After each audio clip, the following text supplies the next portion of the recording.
Cara, entrando agora um pouco aqui do seu livro, manutenção Lean. Acho que é uma coisa, particularmente falando, eu nunca tinha ouvido falar, tá? Então, se você tem um livro relacionado a esse assunto, você é uma autoridade nesse assunto, acredito eu. Só que, apesar da metodologia ser uma metodologia já bastante trabalhada, não era tão disseminada aqui, né?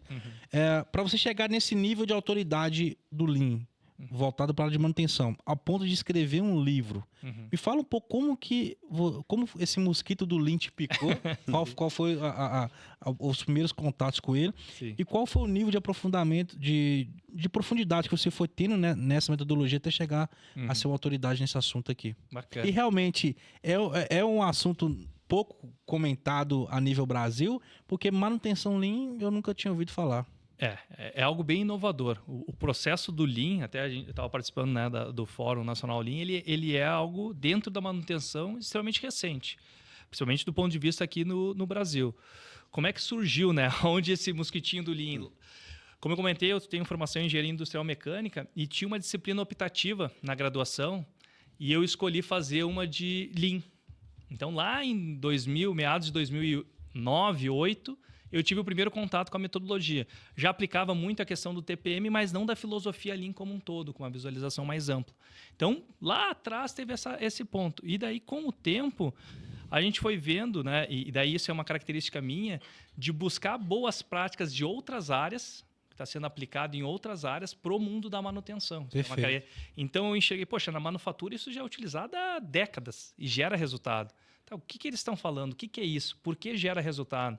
Porque várias empresas adotam o Lean como filosofia, fomenta a cultura em cima disso. Daí eu fui começando a estudar. Em 2016 surgiu o primeiro modelo de manutenção Lean, que não é o que hoje a gente aborda. Mas foi a primeira versão. Daí eu fiz a apresentação num congresso e eu me lembro até hoje que eu fiz a apresentação num dia, no dia seguinte estava o pessoal da Embraer, que inclusive hoje é um parceiro nosso lá, o gerente de manutenção, e falou assim, um rapaz ontem falou de manutenção Lean lá, a gente aplica os conceitos muito fortes do Lean. Falei, poxa, cara, tô no caminho. E daí a gente foi aprofundando estudos, aplicando, entendendo, realmente desmistificando essa questão da aplicação do Lean. Poxa, mas Lean e manutenção tem a ver? Lean e confiabilidade? Não, tem tudo a ver a partir do momento que tu entende o que é o princípio da coisa, né? Que é agregar valor e eliminar desperdício. Então, foi surgindo. E o livro, no fim das contas, ele foi, vamos dizer assim, o relato de toda essa jornada, das aplicações que a gente fez e da construção, vamos dizer assim, de um caminho já, vamos dizer assim, pavimentado. E, obviamente, eu acredito na melhoria contínua, pode ser que surjam a partir do livro e de outras coisas, outras pessoas entendendo, se aprofundando e propondo novos modelos, mas é algo que foi validado. Então, esse que é o legal, sabe? Sim. Porque eu vejo que a grande questão, né? Na questão da consultoria, como tu falou, são centenas de projetos. Daí tu vê assim, vários gestores com muita vontade de colocar a manutenção no patamar de representatividade, só que tendo dificuldade. Por não conseguir conectar bem essa questão de gestão, muita gente formação técnica muito boa, porém conceitos de gestão não tão legais. Então, o Lean ele surge nessa batida de trazer uma metodologia consolidada, daí validada dentro do universo da manutenção, que obviamente tem as suas peculiaridades aí, né? Vocês estão na lida há bastante tempo também, tem as suas peculiaridades, e que a gente precisa criar um caminho que seja fácil, vamos dizer assim, ou pelo menos que tenha um direcionamento para quem está querendo entrar nessa vida do Lean aí, vamos dizer conectar assim. toda a metodologia com o que as pessoas estão acostumadas a ouvir hoje em dia, né? Perfeito. É igual aqui no podcast, um dos nossos pontos é sempre tentar fazer uma abordagem que o pessoal do chão de fábrica entenda. Exato, pessoal. E aceite, né? Hoje, isso que o Zé trouxe é bem legal, né? Quando nós já estivemos, né? Lá no chão de fábrica. E nós éramos muitos questionadores. Muitas coisas nós questionávamos. Por que a empresa não faz isso?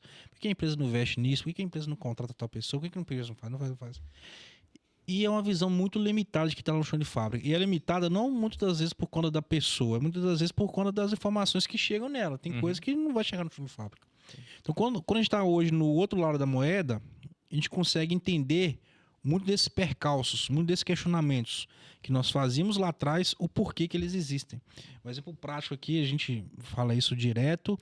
Eu, como TED de manutenção, tinha lá um sensor lá que toda vez que quebrava, demorava semanas para ele poder chegar, a gente tinha que fazer uma gambiarra lá para poder funcionar. Por que a gente não tem uma caralhada desse sensor aqui em estoque aqui? Pô, mas cada sensor daquele lá custava R$25 mil. Sim. Então não tava. E o nível de quebra dele é muito baixo. Então valia a pena eu esperar quebrar para poder trocar do que ter isso em estoque, entendeu? Parado. É gestão isso. Né? E isso não vai chegar no chão de fábrica. Eu simplesmente era o cara que tava lá de madrugada fazendo aquela gambiarra, pô, de novo, o sensor estragou aqui. Então, assim, a gente tenta trazer essa linguagem pro cara que tá no chão de fábrica pra gente entender, pô. Pra gente encurtar o caminho, né, Zé? A gente demorou alguns anos, formado já na faculdade, ainda trabalhando na área de elétrica, sendo como técnico, nada contra, mas não era uma coisa que a gente estava feliz fazendo naquele momento. A gente queria virar gestor. Então a gente traz essa linguagem para a pessoa encurtar o caminho que nós demoramos algum tempo. Eu acho que um pouco do seu livro é nessa linha de raciocínio.